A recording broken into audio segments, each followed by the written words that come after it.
Hello, everyone. In the flow of our daily lives, we often find ourselves reacting, whether to someone's words, facial expressions, or attitudes. This is in many ways a natural tendency.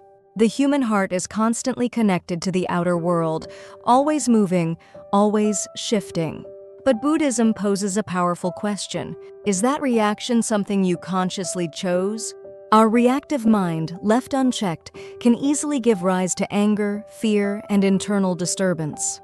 Over time, without even noticing, we allow external triggers to stir large waves within our hearts. But if, at just the right moment, we pause, if we choose not to react, then a new kind of stillness can be born, a deeper freedom, a wisdom that quietly emerges from within. In Buddhist thought, stillness is not simply the absence of sound. It is a sacred space where contemplation and clarity live. The Buddha's meditative silence was said to be filled with unshakable peace and the ability to see clearly. This video explores that silent power, the power of non-reaction from multiple angles, guided by Buddhist wisdom. Let us walk together, not in haste or judgment, but in calm presence, facing our own hearts. Chapter 1: The Choice Not to React.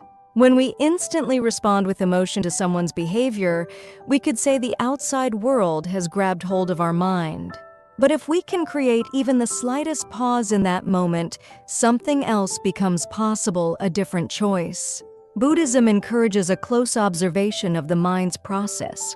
When encountering the world, our minds go through 3 stages: recognition, emotion, reaction.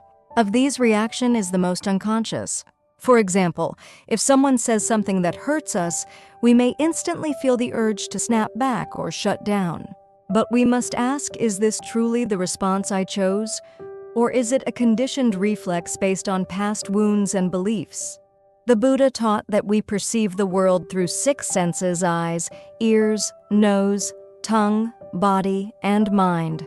Every time these 6 roots come into contact with the world, reactions arise: likes, dislikes, cravings, aversions. But non-reaction does not mean being emotionless. Rather, it means seeing clearly without being swept away. A reaction is a reflexive movement outward. A response is an intentional act, chosen with awareness. Choosing not to react is not mere suppression. It is creating inner silence, a quiet space where freedom and wisdom can grow. Chapter 2: Emotions are not enemies, but teachers. Emotions like anger, jealousy, anxiety, or sadness often destabilize and exhaust us. Many try to suppress or ignore these emotions, treating them like enemies. But Buddhism sees them differently. Emotions are mirrors of the heart teachers that reveal our inner truth. Anger may hide a desire to protect something we value. Jealousy may contain a pure longing to become what we admire. Instead of rejecting these feelings, we can listen to the essential voices beneath them. That's where healing begins. In Vipassana meditation, we train ourselves not to react, but to simply observe. When anger arises, we note, this is anger. There's heat in my chest. At that moment, we shift from being the anger to being the one observing it. With practice, emotions lose their grip and become passing phenomena. This is not cold detachment. It is compassionate awareness, welcoming emotion not as an enemy, but as a wise messenger. When we do, our mind begins to expand into new perspectives. Chapter 3: A Mind Unshaken by Others. When someone hurts or denies us, the natural impulse is to retaliate, to defend, to explain, to react. But Buddhism asks, is there real freedom in following that impulse? There's a well-known story. A man came to the Buddha and hurled insults at him, but the Buddha did not respond in anger. Instead, he asked, if someone offers a gift and you don't accept it, to whom does the gift belong? The wisdom here is profound. We can choose whether or not to receive someone's words. We do not have to be hurt reflexively. We have an inner freedom. This isn't about ignoring others or suppressing emotion. It's about realizing, who are we giving our heart to? If we let others dictate our emotional state, we'll always be at their mercy. Buddhism calls this ego attachment self-view, the belief in I am right or I was hurt. The more tightly we hold this identity, the more reactive and fragile we become. But if we can pause and ask, what am I reacting to? Or, is this reaction necessary? A deeper stillness begins to emerge.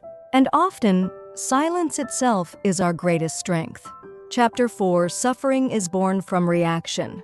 Life inevitably brings difficulty, failure, separation, criticism, and misunderstanding. No amount of preparation can shield us completely. But Buddhism teaches it's not the pain itself, but our reaction to the pain that causes suffering. This is illustrated in the parable of the second arrow. Being struck by the first arrow, life's inevitable pains, is unavoidable. But if we then say, why me, or it's their fault, we shoot a second arrow into ourselves. This second arrow is mental suffering, created by our reaction. In Buddhist psychology, Abhidhamma, the root of this is ignorance, not knowing our mind and reacting blindly.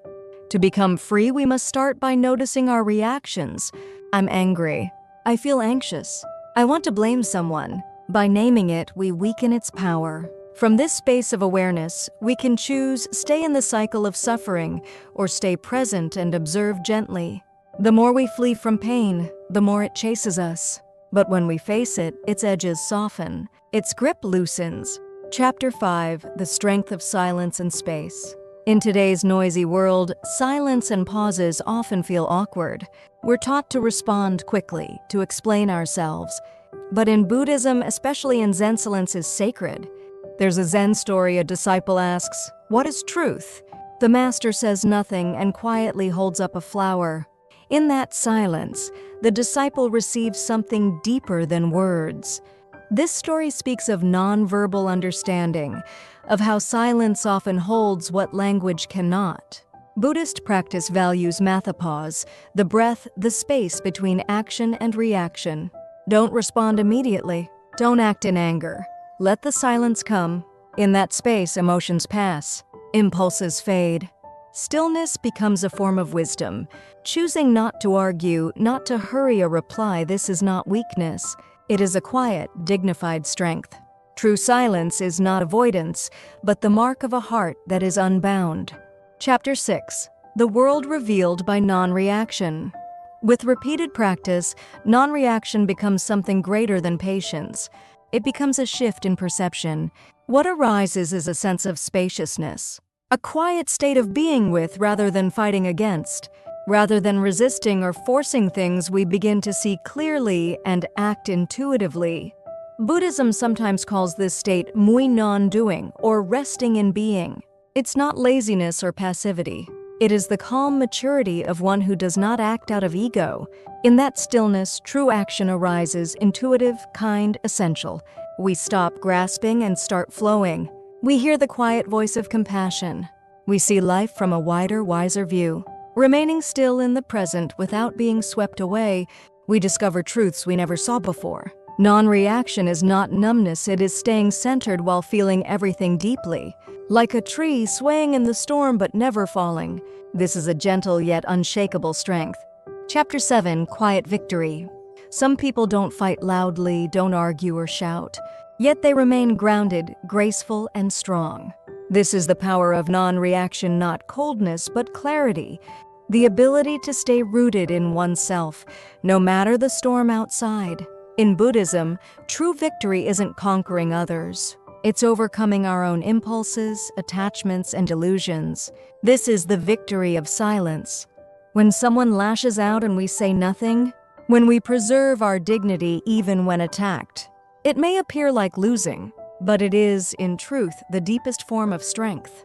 To stand quietly is to embody a silence that holds kindness and intention. That silence can even change others. It breaks the cycle of conflict. It ends the war within. If, through this journey, you've glimpsed even a little of the beauty and value of this power within you, then that is already a quiet, radiant victory. This strength lives in every heart. All we must do is remember it, choose it, and walk with it own moment at a time. Beyond the noise, beyond the waves of emotion, there is a stillness in you that is quietly powerful. Thank you for watching.